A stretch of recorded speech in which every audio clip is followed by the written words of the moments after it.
पहली रात में ही उसे समझ आ गया था, इस घर में खामोशी भी जिंदा है। अजय ने जब उस पुराने वीरान घर का दरवाजा पहली बार खोला तो भीतर से कोई हवा नहीं आई। फिर भी उसे लगा जैसे कुछ उसके पास से निकलकर अंदर चला गया हो। बेकार का वहम, उसने खुद से कहा। वो शहर छोड़कर यहाँ आया था। अकेलापन उसके लिए नया नहीं था, पर ये जगह ये अलग थी।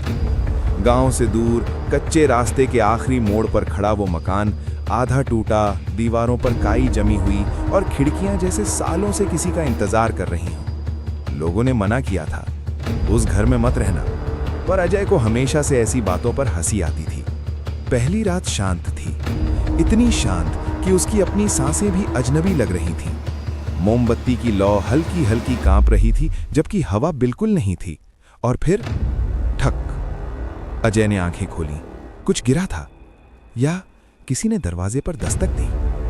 वो उठा, धीरे धीरे दरवाजे की तरफ बढ़ा, खोला। बाहर कुछ नहीं, सिर्फ अंधेरा।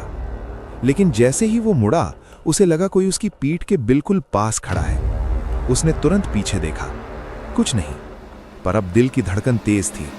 सिर्फ दिमाग खेल रहा है, उसने खुद को समझाया। अगले दिन उसने पूरे घर को देखा। एक कमरा बंद था, दरवाजा जंग लगा हुआ, जैसे सालों से नहीं खुला। अजय ने उसे खोलने की कोशिश की, लेकिन वो नहीं खुला।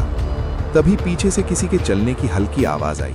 वो झट से मुड़ा, खाली गलियारा, लेकिन फर्श पर धूल में ताजे पैरों के निशान थे, और वो उसके नहीं थे। उस रात उसे नींद नहीं आई। हर बार जब वो आंखें बंद करता, उसे लगता कोई उसे देख रहा है, अंधेरे में, बिल्कुल पास से। उसने आखिरकार मोबाइल की टॉर्च जलाई। कमरे के कोने में कुछ हिला, वो जम गया। कौन है? उसकी आवाज कांप रही थी। कोई जवाब नहीं, बस एक धीमी सांस की आवाज, जैसे कोई और भी उसी कमरे में सांस ले रहा हो। तीसरी रात। अब चीजें बदल चुकी थीं। अजय को यकीन हो चुका था वो अकेला नहीं है। दीवारों पर खरोंचें उभरने लगी थीं।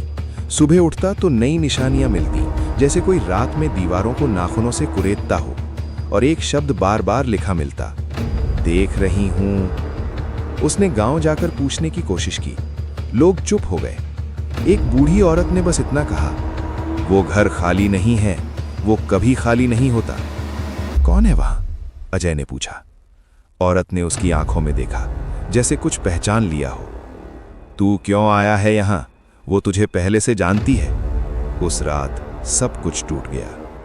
अजय ने तय किया कि वो उस बंद कमरे को खोलेगा, किसी भी हालत में। काफी जोर लगाने के बाद दरवाजा चरमराते हुए खुल गया। अंदर अंधेरा था, इतना गहरा कि टॉर्च की रोशनी भी जैसे निगल ली गई हो।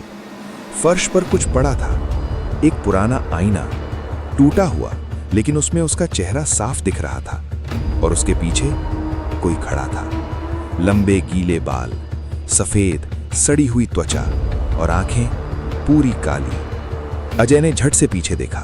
कमरा खाली था, लेकिन आईने में वो अब भी वहीं थी और मुस्कुरा रही थी। अजय पीछे हटने लगा, लेकिन तभी दरवाजा अपने आप बंद हो गया। अंदर अंधेरा गहरा गया और उस अंधेरे में एक फुसफुसाहट गूंजी। अब तुम भी देखोगे जैसे मैं देखती हूं। अजय चीखा, लेकिन आवाज बाहर नहीं गई, जैसे दीवारों ने उसे निगल लिया हो। और तभी उसे एहसास हुआ, आईने में जो चेहरा था वो अब उसका नहीं था।